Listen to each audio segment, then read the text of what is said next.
We're going from this I don't remember changing the channel to this what I am watching now I can't handle. just by mastering. Step 1, EQ. In frequency, look for this demutter preset, and then every step you can bypass the plugin to hear the difference.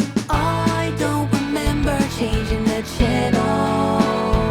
And if you hear something's off, make a change. Like I'm gonna remove this one. Step 2, compression. This one also has a master preset.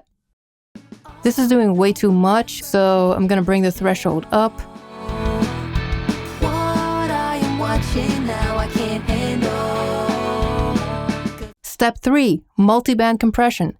That's a compressor that treats every frequency band in its own way. I try some different presets. I don't remember changing the channel.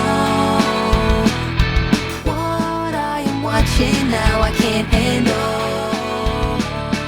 And when I find one I like, I might go in and make sure none of these are compressing too much.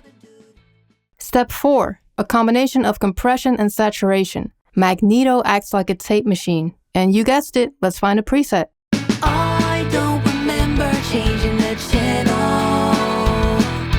What I am watching now I can't handle. Step 5, stereo image. With Imager, we're gonna make it sound a little wider. This also splits it up in different frequency bands. Maybe you wanna keep the low end pretty tight, maybe you don't, all depends. This preset makes the mids and highs a little wider. I don't remember changing the channel. What I am watching. Step 6, limiting. Razor is gonna get us some more loudness and it's gonna prevent clipping. You can push the input gain a little bit. I don't remember changing the channel. And when you're starting out, you can leave the release mode on auto.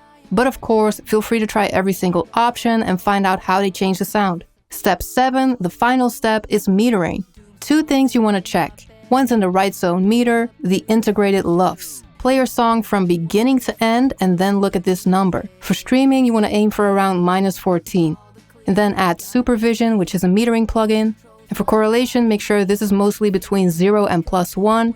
If it's in the negative too much, you have a phasing issue. In that case, listen for something that's missing the punch and body you're expecting from it.